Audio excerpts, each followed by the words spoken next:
السلام علیکم دوستو، امید ہے آپ سب حضرات خیریت سے ہوں گے۔ تو دوستو، آج ہم جو بات کریں گے، کل میں نے کہا تھا کہ انشاءاللہ اب نماز کو مکمل طریقے سے سکھائیں گے۔ تو چلو آج ہم شروع کرتے ہیں اس نیت سے کہ ہم نماز ایسی سیکھیں جیسے صحابہ اکرام رضی اللہ عنہ اجمعین نے سیکھی تھی اور اس طریقے سے پڑھی تھی جس نماز میں طاقت تھی۔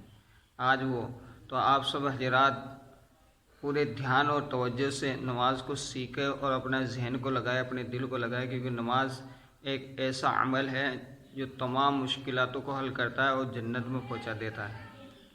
تو نماز سب سے پہلے یہ چیز دیکھنی ہے کہ نماز کیا ہے۔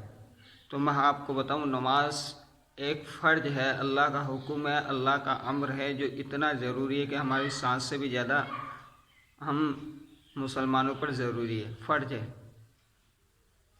اور نماز کے لیے کیا چیز ضروری ہے؟ تو نماز کے لیے سب سے پہلی جو چیز ضروری ہے وہ پاک ہونا ضروری ہے۔ تو پاک صاف ہونے کے لیے ہم کو 3 چیزوں کی ضرورت ہے، 3 فرض ہیں پاک صاف ہونے میں۔ پاک ہونے میں کتنے فرض ہیں؟ 3 فرض ہیں۔ تو آپ حضرات سب ذہن میں بٹھا لیں اس چیز کو، اور ویڈیو کو دھیان سے سنیں اور اس کو شیئر بھی کریں اور چینل کو سبسکرائبر کریں۔ 3 چیزیں ایسی ہیں جن سے ہم پاک ہوتے ہیں، اگر ان میں سے ایک نکل گئی تو پاک نہیں ہوں گے، پھر نہ ہم نماز پڑھ سکتے ہیں، نہ قرآن شریف کی تلاوت کر سکتے ہیں، نہ اللہ کے گھر میں آ سکتے ہیں۔ تو اس کے لیے اس کو کہتے ہیں غسل۔ غسل میں 3 فرض ہیں۔ نمبر 1، منہ بھر کے غرارہ کرنا، کلی کرنا۔ اگر روزہ ہے تو کلی کر لے، روزہ نہیں ہے تو 3 بار غرارہ کرنا۔ 3 بار کرو گے تو سنت، 1 بار کرو گے تو فرض ادا ہو جائے گا۔ دوسرا، ناک کی نرم ہڈی تک 3 بار پانی پہنچانا۔ 3 دفعہ پہنچاؤ گے تو سنت ادا ہو جائے گی، فرض بھی ادا ہو جائے گا، اور 1 دفعہ پہنچا لیا تب بھی فرض ادا ہو جائے گا، پر بہتر یہ ہے کہ 3 ہی دفعہ پہنچائیں۔ اور تیسرا، اس طرف بدن پر پانی بہائے کہ ایک بال برابر بھی کہیں کون سے بھی حصے میں سوکھا نہ رہے۔ جہاں تک ہمارا جسم کھلتا ہے وہاں تک پانی کو ضرور پہنچائے، تاکہ ہمارا کوئی ایک ذرے برابر، بال برابر بھی کوئی حصہ سوکھا نہ رہے۔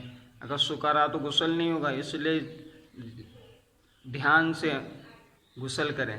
چور جگہ جیسے بغلیں ہوئی، یہ گھٹنوں کے نیچے ہوئی، اور دوسرے جگہ ان جگہ میں پانی پہنچائیں۔ خواتین حضرات جہاں تک اپنا جسم کا حصہ کھلتا ہے وہاں تک پانی پہنچائیں، تب جا کے پاک ہوں گے۔ یہ تو پاکی کا طریقہ ہے، اور پاکی آدھا ایمان ہے۔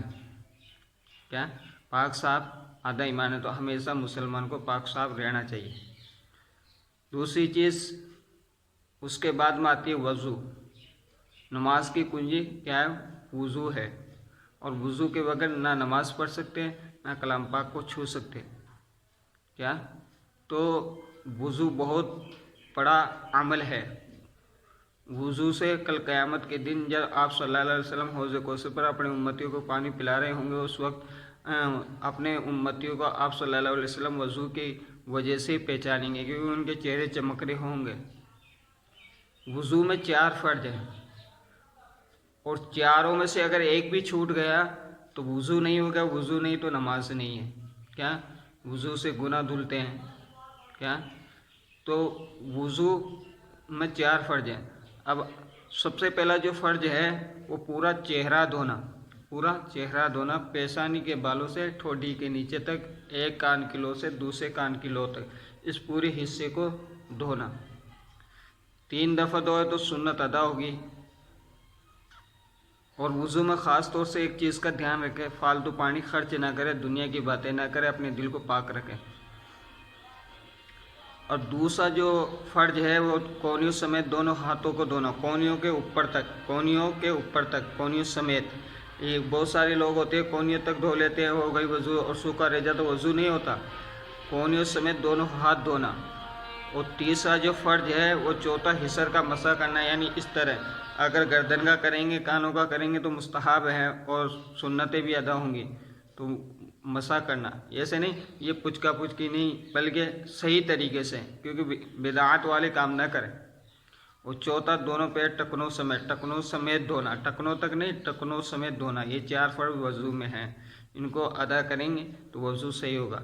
اور وضو میں میرے بھائیوں نماز کے لیے سب سے بڑی جو چیز اور ضروری جو چیز ہے وضو میں، مسواک کو شامل کرنا ہے، کیونکہ جب مسواک کر کے وضو کیا جائے گا اور اس سے نماز پڑھی جائے گی تو 27 نمازوں کا ثواب ملے گا۔ کیا تو مسواک سننا تو بہت بڑا عمل ہے، مسواک والا، مسواک کرنا۔ یہ تو ہو گئی نماز سے باہر کی چیزیں۔ اب نماز میں ہم جیسے آئیں گے، نماز میں 13 فرض ہیں۔ کتنے فرض ہیں نماز میں؟ 13 فرض ہیں، 7 باہر کے اور 6 اندر کے۔ اگر ان 13 میں سے ایک بھی چھوٹ گیا تو نماز نہیں ہوگی۔ تو 7 باہر کے کیا ہیں؟ پہلا بدن کا پاک ہونا، دوسرا کپڑوں کا پاک ہونا، تیسرا جگہ کا پاک ہونا، چوتھا شطر کو چھپانا، پانچواں وقت کو پہچاننا، چھٹا قبلے کی طرف رخ کرنا، اور ساتواں دل سے نیت کرنا۔ یہ 7 باہر کے فرض ہیں۔ اور 6 اندر کے کیا ہیں؟ نمبر 1 تکبیر تحریمہ کہنا، تکبیر تحریمہ کہنا۔ دوسرا قیام کرنا، بالکل سیدھے کھڑے ہونا، قبلے کی طرف رخ ہو، جیسے بالکل سیدھے۔ اب بہت سارے کیا ہیں، امام صاحب رکوع میں گئے، وہ چلے اور جلدی آئے اور اللہ اکبر کہہ کے رکوع میں چل گئے تو ان کا قیام چھوٹ گیا، اور قیام چھوٹنے سے نماز چلی گئی۔ کیا تو قیام کرنا، آرام سے آہستہ آئے، رکعت نکل جائے کوئی دقت نہیں ہے، نکل گئی کوئی بات نہیں، اگلی نماز آگے اپنی رکعت پڑھ لیں گے، جماعت میں تو شامل ہو ہی جائیں گے۔ پر اگر قیام چھوٹ گیا تو نماز گئی، تو سارے آرام سے سکون سے آ کے قیام کریں اور نیت کریں پھر۔ اور تیسرا قرات کرنا، قرات میں دونوں ہونٹ ہلنا، یعنی اپنی آواز اپنے کانوں تک جانا، یہ ضروری ہے قرات کے لیے۔ قرات کرنا، قرات کہتے قرآن شریف کا پڑھنا۔ چوتھا رکوع کرنا، رکوع اس طرح کرنا کہ دونوں ہاتھ، یہ جو دونوں ہاتھ ہیں ایسے مضبوطی کے ساتھ گھٹوں کو پکڑ کے، نگاہ ناخنوں پر ہو، کیا کمر سیدھی ہو بالکل۔ اور پانچواں ایک رکعت میں 2 سجدے کرنا۔ چھٹا آخری قاعدے میں بیٹھنا، تشہد التحیات کے اتنی مقدار میں بیٹھنا کہ التحیات پڑھ سکے، تشہد کی مقدار میں بیٹھنا۔ کیا تو یہ 13 فرض نماز کے ہیں۔ ان سب کو آپ حضرات یاد کریں، ذہن میں بٹھائے، ویڈیو کو روک کے سن کے اور ان کو ذہن میں بٹھائے، تو اس سے کیا ہوگا، ہماری نماز میں جان پیدا ہوگی، ہماری نماز ایک طاقتور اور پاورفل بنے گی۔ اب نماز تو ہر مسلمان بالغ مرد عورت پر 5 وقت کی نماز فرض ہے۔ ہر مسلمان بالغ عاقل مرد عورت سب پر 5 وقت کی نماز فرض ہے۔ ایک حدیث کے اندر ہے کہ 7 سال کا بچہ ہو جائے تو اس کو نماز کا حکم کرو، اگر نہیں پڑھے 10 سال کا ہو جائے نہیں پڑھے تو پٹائی لگاؤ، تو نماز ضروری ہے۔ تو 5 وقت کی نماز فرض ہے۔ اب ان 5 وقت کی نمازوں میں کون کون سی نمازیں ہیں؟ سب سے پہلی نماز فجر، دوسری ظہر، اور تیسری نماز عصر، اور چوتھی مغرب، 5ویں عشاء۔